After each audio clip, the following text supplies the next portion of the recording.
आपका पसंदीदा चैनल जहां पे हम आपको सिखाते हैं और मदद करते हैं कैसे बने एक बेहतर इन्वेस्टर। ये एक स्पेशल प्रोग्राम है ईटी नौ स्वदेश की पहली सालगिरह पर, जहां पे हम मार्केट के दिग्गज मार्केट मास्टर्स को लेके आए हैं, बडिंग इन्वेस्टर्स, नए उभरते हुए इन्वेस्टर्स के साथ एक लंच टेबल पे एक फ्री विलिंग चैट के लिए। हमारे मैनेजिंग एडिटर निकुंज डालमिया भी हमारे साथ आज शामिल हैं और आज के मार्केट मास्टर हैं संजीव भसीन। जेंटलमैन, बहुत बहुत शुक्रिया आने के लिए। हमने पहले भी ये एक प्रोग्राम किया हुआ है। हमने देखा है कि आजकल के जो नए इन्वेस्टर्स हैं भसीन साहब, एक तो बहुत बड़ी एक नई तबका जुड़ता जा रहा है बाज़ार में। आप जाते हैं छोटे छोटे शहरों में, आपको बहुत ज़्यादा हर्षोल्लास से रिसीव करते हैं और एयरपोर्ट पे आते हैं सैकड़ों की तादाद में। ये जो नए तबका उभर रहा है इस समय इन्वेस्टर्स का, ये सीखना चाहते हैं, ये स्पेकुलेशन करना चाहते हैं या वाकई बाज़ार में बड़ा पैसा बनाना चाहते हैं, आपकी राय में? हाँ, गुड आफ्टरनून अजय, आपको और निकुंज को पहली बात तो बहुत बहुत मुबारक हो। देखो एक साल कैसे निकल गया और आपकी तादाद उसी में बढ़ेगी कि 1 year of investing has gone by. But ownership Ajay ji, ownership of an asset class is classical. हम सबके पास सोना है because which is emotional, bond में एक फिक्स्ड इनकम है जो सिक्योरिटी देती है, और तीसरा रियल इस्टेट है जो आपकी छत है। लेकिन equity component has been missing in a country of 135 crore. आज भी सिर्फ 10 या 11 करोड़ डीमैट अकाउंट है। तो अजय जी, कोई दो राय नहीं, जो मैं छोटे शहरों में जाता हूँ वहाँ पे money people are putting their money where their mouth is. और वो छोटा निवेश जो 5 से 10 लाख का है, जो सिप करना चाहता है, ये एक इनसैटिएबल डिज़ायर और एक एसेट क्लास ओनरशिप है जो नहीं बदलने वाली। कुछों को ट्रेडिंग का है क्योंकि there is a lot of opportunity, but they are not familiar with the nuances. But long term investment in equity is just taking off. तो हमें तो कोई दो राय नहीं कि Indian markets are just at the tip of the iceberg, और ये एक शुरुआत है। निकुंज, हम हमेशा बात करते हैं कि या तो आप किसी को एक मछली दीजिए या उससे आप मछली पकड़ना सिखा दीजिए, तो ज़्यादा बेहतरी आपको अपने मित्र में तब होगी जब आप उसे सिखा दें मछली पकड़ना। और आप खुद भी अभी भी अपने आप को लर्निंग के पार्ट्स समझते हैं, और लर्निंग मशीन का चालिया मंगरनाथ साहब ने भी जिक्र किया है। नए इन्वेस्टर के लिए कितना ज़रूरी है चीज़ों को समझना, सोचना समझना, उसके बाद इन्वेस्टिंग ट्राई करना, या एकदम कूद जाना, तुरंत ट्रेडिंग इन्वेस्टिंग शुरू करना? देखिए, इन्वेस्टिंग एक प्रकार की कर्म भूमि है, और उस कर्म भूमि में सबसे इम्पोर्टेंट एटीट्यूड होना चाहिए कि आपको ऑप्टिमिस्टिक होना चाहिए। आपको सबसे पहले इन्वेस्ट करने से पहले एक ऑप्टिमिस्टिक एटीट्यूड रखना चाहिए कि आने वाला कल आज से बेहतर है और गया कल से आज बेहतर है। हम अक्सर कई चीज़ों पे फोकस करते हैं जो इम्पोर्टेंट हैं मगर रेलेवेंट नहीं है। तो सबसे रेलेवेंट इन्वेस्टिंग को लेकर के इंडिया में क्या है कि अगला 4 से 5 साल आपका इकॉनमी का बहुत बढ़िया है। आप अगर इक्विटी मार्केट में निवेश नहीं करेंगे तो आप फ्यूचर परचेजिंग पावर नहीं ले रहे हैं। Equity investing is only about beating inflation, ultimately objective वही होना चाहिए। और एक समय आता है अजय, मेरा ये मानना है कि एक जापान 80s में बड़ा बना था, चाइना 2000 से 2010 में बड़ा बना था। मुझे लगता है, अब वसीम साहब बताएं अगर मैं गलत हूँ, कि यह अगला 10 साल इंडिया का है। क्यों हम इस पर चर्चा करेंगे, मगर एक इस एटीट्यूड से आपको जाना चाहिए। अगर हम नॉन रेलेवेंट चीज़ों पे बहुत फोकस करेंगे, नैस्डैक को कल रात को क्या हो गया, फेड में क्या हो गया, कच्चे तेल में क्या होने वाला है, वह साहब देखिए इरेलेवेंट बातें हैं। आज हम कोविड की बात कर रहे हैं, बिना मास्क के हम तीनों बैठे हुए हैं। आज हम यूथ की बात कर रहे हैं, नहीं कर रहे हैं। आज हम क्या बात कर रहे हैं, 3 महीने पहले इन्फ्लेशन है, रिसेशन। भाई डिसाइड तो कर लो बात क्या है। तो जो इम्पोर्टेंट है उन चीज़ों पे फोकस करिए कि निवेश आप नहीं करेंगे तो आप पीछे रह जाएंगे। देश बदल रहा है, आपको बदलना पड़ेगा। बढ़िए, बदलिए, देश के साथ, जय में रहिए ईटी नौ स्वदेश के साथ। बहुत बढ़िया। इसी बात पे मैं शामिल करता हूँ हमारे आज के विनर्स और शो के विनर्स और नए उभरते हुए इन्वेस्टर्स। हमारे साथ अमित आए हैं पुणे से, अमित साहब, संजीव, और आन्या आई हैं मुंबई से। Nice to meet you, come please. आइए, बैठिए।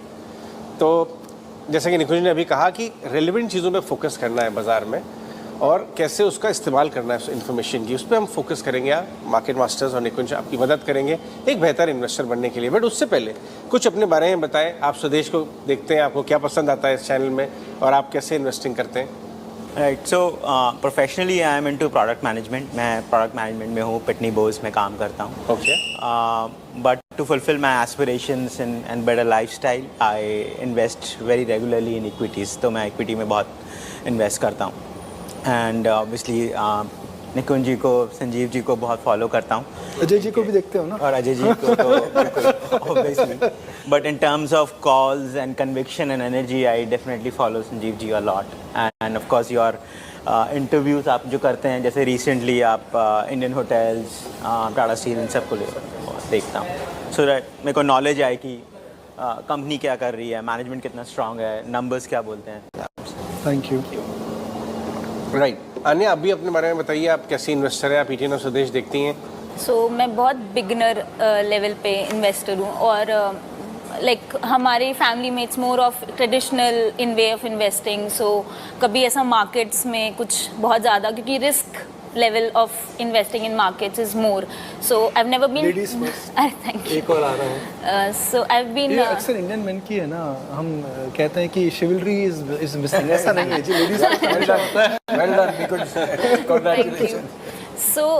कभी ऐसा नॉलेज नहीं थी। सो ईटीएन स्वदेश के साथ इट्स लाइक कि बहुत इजी लैंग्वेज में एंड इजी वे में मार्केट को सिखाया जाता है। Because whenever you go to someone, तो आप मोस्टली ऐसा होता है कि okay they speak about big terms जो पता नहीं है कि क्या है, and then you can not just start investing. So that's what has been helping me.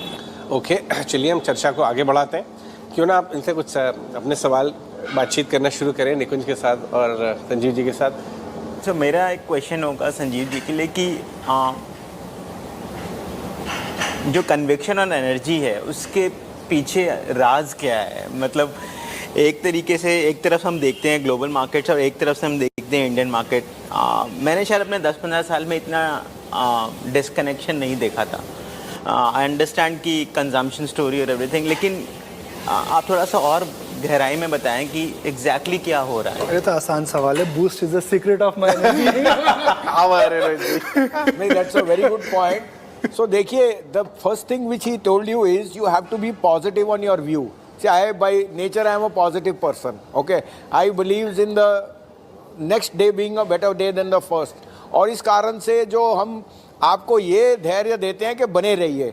See, there is a term called trying to time the market and staying the time spent in the market. That is the most important adage.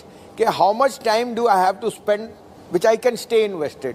और ये अटकलियाँ लगती रहेंगी। जैसे निकुंज ने कहा, कुछ time पहले Ukraine था, वो ख़त्म हो गया, कोविड हो गया, अब फेड हो गया। कल फेड ने भी बोल दिया कि यूएन ने से has. So there are a lot of negatives and positives which get priced in the dollar strength. इतने वेरिएबल्स आप और मैं और कोई भी नहीं कैलकुलेट कर सकता, but we still have to try and the only mantra is stay invested. मेरे को ऑलमोस्ट 12 वीक्स हो गए जो मैं पैन इंडिया छोटे शहरों में जाता हूँ। ना एयरपोर्टों में जगह है, ना होटलों में जगह है, शादियों के लिए लोगों को बदलने हॉल नहीं मिल रहे, गाड़ियों की वेटिंग है विद क्रूड एट 100, तो मंदी दिख नहीं रही। अब इंडिया का रिलेटिव आउट परफॉर्मेंस, और जिसे कहते हैं decoupling is a bad word, but वो आज नहीं तो कब। और जैसे निकुंज ने कहा, अगर अगले 20 साल किसी के हैं तो वो हमारे हैं। So as a disclosure, I am a patriot and a permanent bull and extremely bullish, no question about it. Sir, perma bull का टैग आपके ऊपर ही है। लेकिन निकुंज, आपने एक बात कही बिगिनर इन्वेस्टर्स के लिए कि हमारा बिहेवियर जो होता है इन्वेस्टर का, वो भी कई बार ये निर्धारित करता है कि आप कितना बाजार में पैसा कमाएंगे, या आप डर के छोड़ के चले गए। जैसे आपके कंट्रोल में क्या है, उन चीज़ों पे कैसे आप बिहेव करते हैं, और आपके कंट्रोल में नहीं है उन पे कैसे, इसके बारे में कुछ आप अगर बताएं। देखिए, बिगनर इन्वेस्टर को मैं बताता हूँ, मैंने बड़ी गलती सबसे लाइफ में क्या करी है। जब मैं बिगनर इन्वेस्टर था, मैं पावर ऑफ कंपाउंडिंग समझता था मगर इम्प्लीमेंट नहीं करता था। तो पावर ऑफ कंपाउंडिंग है, आप अगर 20% पे पैसा ग्रो करते हैं तो 10 साल में 10 गुना और 20 साल में 100 गुना। तो बिगनर इन्वेस्टर के पास एक एडवांटेज हो, शायद मेरे पास नहीं है और शायद अजय के पास है, एज। सो बिगनर इन्वेस्टर के पास आप लॉन्ग टर्म इन्वेस्टमेंट में time is your biggest friend. क्योंकि आप समय जब देंगे किसी भी चीज़ को, तो आप लुक बैक करके देखेंगे कि समय की वजह से हम नियर टर्म में चीज़ों को मैग्नीफाई करते हैं और लॉन्ग टर्म में उसको भूल जाते हैं। आज कोविड की बात नहीं हम कर रहे हैं जी, आज हम बात नहीं कर रहे हैं 2008 में क्या हुआ था, आज हम बात नहीं कर रहे हैं कि एक ज़माना था जब TMT बबल हुआ था। तो बिगनर इन्वेस्टर को, थैंक यू भैया, बिगनर इन्वेस्टर को मेरे हिसाब से वसीम साहब सबसे इम्पोर्टेंट है पावर ऑफ कंपाउंडिंग। बिल्कुल, और उसका कोई दो राय नहीं। That's why when you see certain FMCG और brands quoting at the price they are, उसका मैं अजय जी छोटा सा उदाहरण देता हूँ। 1988 I joined the market, first class graduate from Shriram college, I almost done my and I had to go on the floor and learn how to shout. तो मेरे father के फ्रेंड थे जो ना हिंदी बोल सकते थे ना इंग्लिश, वो पंजाबी बोलते थे और उनको शेयर की बहुत समझ थी। तो मैंने उनसे पूछा क्या शेयर ले लो 1988। उन्होंने पंजाबी में कहा, मैं उसका, उन्होंने कहा काका पौंड का शेयर खरीद ले, 16 साल की जवान 78 साल की बुजुर्ग रोज सवेरे शाम लाएगी, एक कभी आउट ऑफ स्टॉक नहीं जाएगा। Meaning if she is a 16-year-old or a 78 years, she has to use ponds morning and evening. This brand will never go out of style. It was 50 rupees that time, it got merged into Lever. आज अजय वो 55,000 रुपए है और ponds आज भी मैं लगाता हूँ और कहीं और यूज करते हैं। So you can imagine what's the power of compounding and of a brand. आज जब हम, I was in Deutsche Bank in 2007 and my boss called me that the promoter of Page Industries here, he's placing stock at 750. We bought $1 million. I did some research. I said it's an excellent brand. We were a hedge fund, Ajay. In 1.5 years, it went to 1950. We were laughing our way to the bank. Today it is 50,000. Yeah. And it tells you that there is a myth that people spend less on their choices of personal care. Today there is a note, Ajay, which says there is a maximum demand for underwears and personal choice consumption. Which is telling you that growth is there, growth is globally there. Can you imagine the power of compounding? And I tell you, still it is a cheap stock. कुछ और जानकारी लेते हैं आप लोगों से। आप लोगों के लिए हमने ये ऑर्गेनाइज किया है लंच विद मार्केट मास्टर्स। अभी आप कैसे इन्वेस्टर हैं, कैसे करते हैं इन्वेस्टिंग? स्वदेश देख के इन्वेस्ट करते हैं या आप किसी एडवाइजर से बात करके या खुद करते हैं? Do it your self strategy कैसे करते हैं आप investing? Kind of do it yourself, but definitely Swadesh being one of the enablers, Basim ji ke stocks one of the enablers. So to be honest, I have like split of portfolio. One like जो आपने बोला big brands, consistent compounders like you know HDFC Bank, Bajaj Finance, Titan, all of those like blue chip. और एक थोड़ा सा I would say segment B where positional, मतलब 30% निकल गया, 30% हो गया, मैं निकल जाऊंगा। ओके, तो ये ट्रेडिंग पोजिशनल भी, ट्रेडिंग और पोजिशनल रुचि भी है आपकी? हाँ, तो जैसे फॉर एग्जांपल बसिंज आपका GMR 35 पे लिया, 40-42 पे कर दिया, एग्जांपल। ओके। लेकिन जैसे इन्होंने बोला कि कोई strong brands like you know Eicher और you know something like HDFC bank और बजाज फाइनेंस, उनको मैंने रखा हुआ है कि 15-20% कंपाउंड होंगे और you know with over the period of time, जैसे कि सर ने भी समझाया। आनिया, आप बताइए आप कैसे इन्वेस्ट करती हैं, कैसे आप स्वदेश तो देखती हैं, उसके अलावा बताइए। सो बेसिकली मेरा रिस्क एपेटाइट बहुत लो है, मतलब बिकॉज ऑफ द फैक्ट कि coming from whatever where I come from, so but of course क्योंकि अब ये पता है कि the way if you do not invest, if you want to make big, you have to get into it. So basically मुझे ये डर लगता है कि supposingly जैसे मैंने RBL का स्टॉक्स खरीदे तो वो 10 to 15% profit show green show कर रहा है उसके stocks, but then negative news comes in और कुछ नेगेटिविटी आने लगती है and the stock goes down, और तो उस समय लगता है कि okay this is going minus में, तो अब क्या करना चाहिए, मतलब शुड आई स्टे या फिर पीपल से कि लॉन्ग टर्म रखना चाहिए, बट देन वो रेड मार्क बहुत ज़्यादा पेट्रीफाई, मतलब बहुत ज़्यादा डरा देता है। क्या कहेंगे आप? इनके ऐसे बहुत सारे इन्वेस्टर्स हैं। देखिए, आपके लिए सबसे अच्छी चीज़ है कि ट्रस्ट अ फंड मैनेजर और indirectly go to a mutual fund.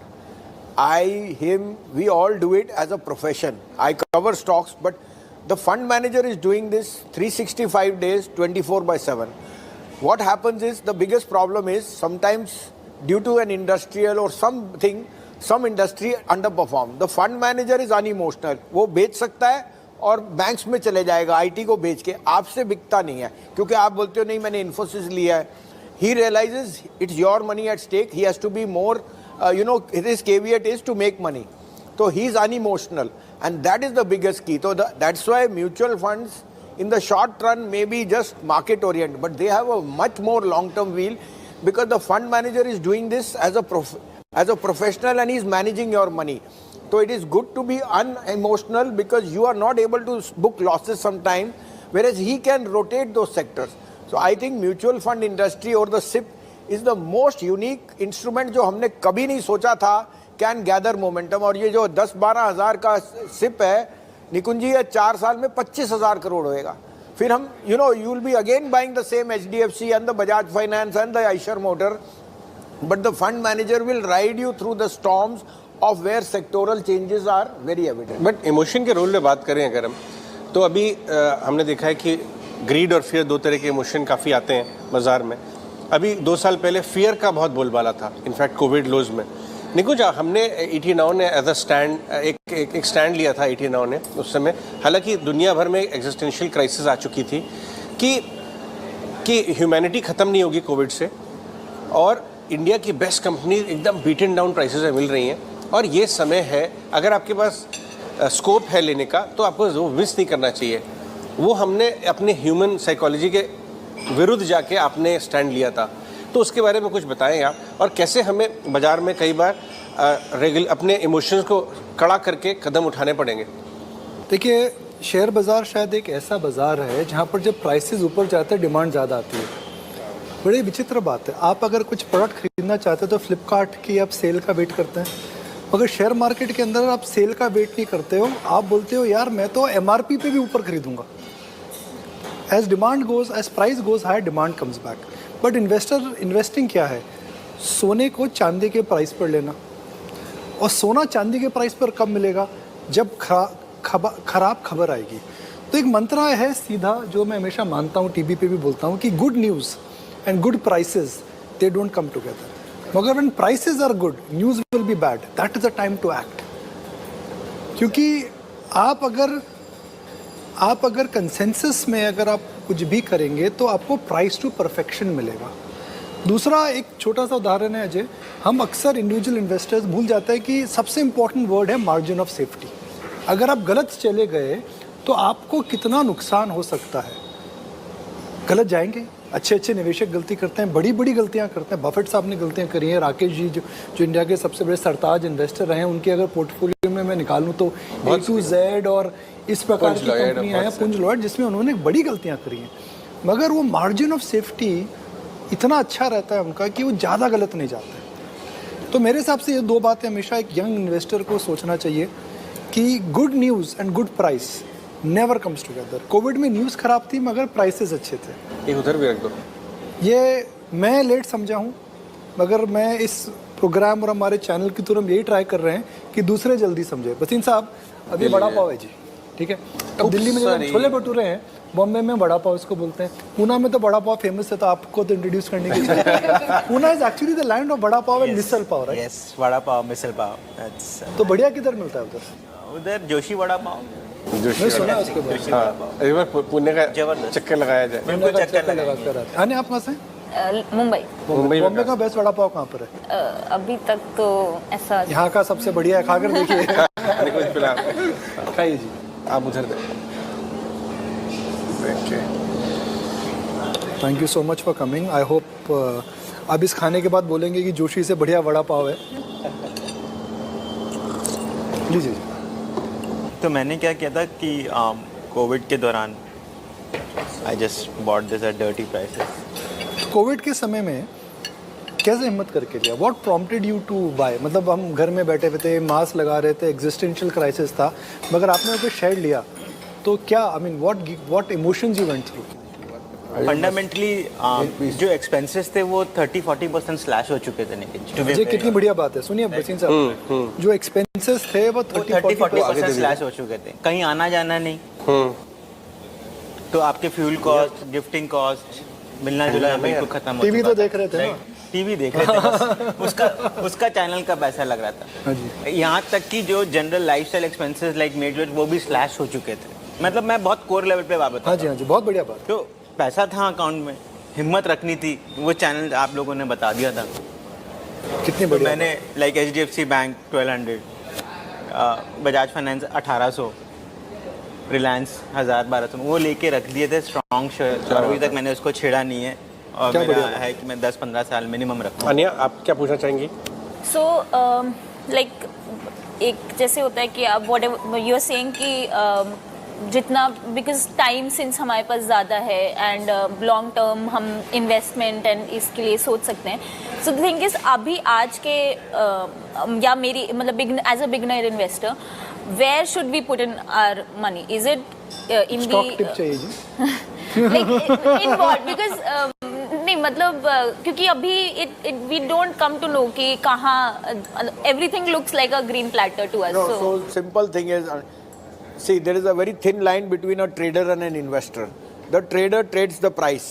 उसको पता नहीं रिलायंस, मेरे को एक सिखाया गया था कि रिलायंस कपड़ा बनाता है या टेक्सटाइल बनाता है या पेट्रोकेमिकल बनाता है, लेकिन रिलायंस का सौदा भाव से करना है. जो बिजनेस खरीदता है वो पॉन्ड्स का बिजनेस खरीदता है कि 20 years hence भी ये चीज़ will never go out of fashion. For you, the only simple mantra is, since you don't have so much time and experience, go through a mutual fund. Do a SIP. There is no question. In 5 years, you'll realize that your every day, that monthly investment, where it has grown. It needs time. And for that, you have to rely on the fund manager जो professional कर रहा है. If you create your own portfolio, it can also be rewarding. But like I said, the fear element will always be, you know, keeping a tenter hook, keeping you on tenter hook कि मैं रहूँ या नहीं हूँ या profit book करूँ. सो अगर आप ट्रेडर नहीं हैं तो आपको म्यूचुअल फंड, अगर आप ट्रेडर हैं तो फिर आपको दोनों तरफ से समझना है कि sell weakness and buy strength. अब ये साइकोलॉजिकली बड़ा आसान लगता है ये वर्ड, लेकिन होता नहीं है. वीकनेस आपसे बेची नहीं जाएगी कि 16,700 के नीचे बेच दो और 18,000 के ऊपर खरीद लो, आपसे दोनों चीज़ें नहीं होंगी. You know which is where the thin line lies. You know एक मार्केट के अंदर हाँ जी बोलिए जी. मैं वो कंसिस्टेंट कंपाउंडर्स पे एक टिप देना चाहूँगा, या मेरा एक जो इम्प्लीमेंटेशन मैंने किया जो आपने बोला. आई टुक एन एक्सेल शीट और वो जो 5-6 मेरे गोल्डन स्टॉक्स हैं उनको मैंने किया कि 15% पे होगा तो कितना होगा. जब मैंने देखा तब मेरा कॉन्फिडेंस और बढ़ा वही होता है जी कि अगर मैं बजाज फाइनेंस को 15% करूँ, आयशर को 15% लाइक मिनिमम बेस से, तो मुझे बहुत कॉन्फिडेंस और कन्विक्शन आया कि yes I should be holding them for longer tenure to get the maximum value. मुझे एक बड़े फेमस इन्वेस्टर ने बोला जी मैंने इन्फोएज में निवेश करा है. मैंने बोला जी क्यों इन्फोएज में निवेश करा है? एग्जाम्पल दे रहा हूँ, किसी ने करा है निवेश. तो उन्होंने बोला जी आप कि यंग डेमोग्राफिक्स है, मानते हैं यंग डेमोग्राफिक्स है, आप दोनों भी यंग हैं. यंग डेमोग्राफिक्स है तो आप सबसे पहले क्या करेंगे? ग्रेजुएशन के बाद नौकरी ढूंढेंगे, तो Naukri.com है उसके अंदर. फिर उसके बाद आप शादी करेंगे वो जीवन साथी है. फिर आप बाहर खाना खाएंगे, जोमेटो में इन्वेस्टमेंट है. तो investing is nothing else but identifying your future needs, कि यह जो नीड्स हैं वो रहेंगी. It is identifying future purchasing power and it is controlling inflation. जाने से पहले मैं आपसे समझना चाहूँगा अनया, इन्फ्लेशन जो है, आपकी इन्फ्लेशन के बारे में क्या समझ है? How would you define inflation? Word तो हम सब सुनते हैं, भाई इन्फ्लेशन है क्या? तो नहीं मैं जेन्युइनली आपको बताता हूँ. देखिए इन्फ्लेशन क्या है. हिंदुस्तान में 6% इन्फ्लेशन है एवरेज. आपने अगर 100 रुपया अपने घर के अंदर रखा तो साल भर के बाद उसकी जो इन्फ्लेशन की जो प्राइस है 5-6% इन्फ्लेशन से 95 रुपीज़ हो जाता है. आपने अगर उसको 10 साल रखा तो उसकी वैल्यू ऑलमोस्ट ज़ीरो हो जाएगी. तो अगर हम कहते हैं ना जी, मेरी मदर कहती थी, मैंने उनकी जब शादी हुई थी तो सोने का जो प्राइस था उस समय 1 रुपये में क्या मिलता था, उससे अब 1 रुपये में कुछ नहीं मिलता है. तो इक्विटी इन्वेस्टिंग का सबसे बड़ा पर्पस है बीटिंग इन्फ्लेशन, मेरा ये मानना है. अगर कोई लॉन्ग टर्म सोचे तो उसके ऊपर जो आपको मिलता है बोनस है. That's a bare minimum. और इंडिया में भी बोनस का स्कोप है. तो इन्फ्लेशन बीटिंग अर्निंग्स ग्रोथ आपको इंडिया इंक पोस्ट कर सकता है. पति साहब, जाने से पहले हम अक्सर अच्छी बातें करते हैं कि भाई HDFC एक लेजेंडरी स्टॉक है, बजाज फाइनेंस के अंदर मल्टी बैगर रिटर्न्स हुए हैं. मगर अगर मैं हिस्ट्री ऑफ मार्केट देखूं तो 6,500 स्टॉक्स में शायद 500 स्टॉक्स ही हैं जिन्होंने जेन्युइन वेल्थ क्रिएट करी है. 5500 स्टॉक्स ने वेल्थ डिस्ट्रॉय करी है. मैं निफ्टी की का पोजीशन अगर देखूं तो निफ्टी की कंपनी हर 5-6 साल में बदल चेंज जाती होती रहती है. तो ये बोलना बहुत अच्छा है जी मैंने ये शेयर लिया और बड़ा बना, मगर ऐसा कौन सा आपका अनुभव है जिसमें आपने निवेश करा मगर आप गलत गए? मैं अदरवाइज मत लीजिएगा, गलत गए मतलब मैं समझना चाहता हूँ कि मार्केट क्योंकि डायनेमिक है तो हमारे ओपिनियंस और जो परिस्थितियाँ हैं, जो मूल्यांकन हम करते हैं, क्या वो भी चेंज होना चाहिए? बिल्कुल, और मैं उसमें कोई दो राय नहीं, मैंने ज्यादा गलतियां की होंगी, ऐसे ही नहीं बाल सफेद हुए। मिस्टेक्स सफेद ओनली नहीं है मेक ना? अस visor. And secondly, you know, just to mention, it's a disclosure, I did invest in JP on the pretext of infrastructure and a lot, and that got stuck as a debt. So normally आप अपने losers को hold करते हो, you know, human tendency. अभी recently I was very bullish on RBL Bank, you know, when it came. I thought that, you know, I know the management and I was fairly confident that it's a very, but it has underperformed and may have been but I am still holding conviction and staying put. So there are numerous examples. And निकुंज, हम ज़्यादा चीज़ों में गलत होंगे, but वो सब 50-100 share में से दो ऐसे निकल जाते हैं, जैसे हनीवेल या एक हैवल्स या एक पॉन्ड्स, जो आपको फिर उस सब का मज़ा दे देते हैं कि इतने शेयरों में हम. And there is no perfect and free lunches. You have to do the trial and error yourself. The research now has become much easier. और जैसे आपको कहा, fund managers are paid to do their job. We have to rely on someone. पहले हर आदमी को ये पता होता था, एक नॉर्मल घर ने गाड़ी खरीदनी है तो वाइफ को हस्बैंड संडे को 10 जगह घुमाएगा कि कहाँ डिस्काउंट है, और सुबह वसीम साहब ने कहा बस रिलायंस ले लो, चुप से ले लेगा, 10,000 गवा जाएगा, शाम की चाय भी मिस कर जाएगा. वो कहेगी क्या? तो research was missing, you depended on tips. अब वो नहीं है. People look for fund managers, Ajay. You're seeing the amount of PMS, you're seeing the amount of, AIF. So I think India is just on the place of takeoff. As a quote, Michael Patra also said the same thing. बिल्कुल. So we should look inwards rather than outwards. बहुत अच्छा समय है इस समय भारत का, और investor बनने का तो अच्छा ही समय है. रिसर्च करिए, 18 ऑफ स्वदेश देखिए और करते रहिए सिस्टमेटिकली इन्वेस्ट. अब बहुत बहुत शुक्रिया आज हमारे साथ शो में शामिल होने के लिए और मार्केट मास्टर्स स्वदेश लंच में का हिस्सा बनने के लिए. धन्यवाद. धन्यवाद निकुंजन, मिस्टर भसीन, आपको भी.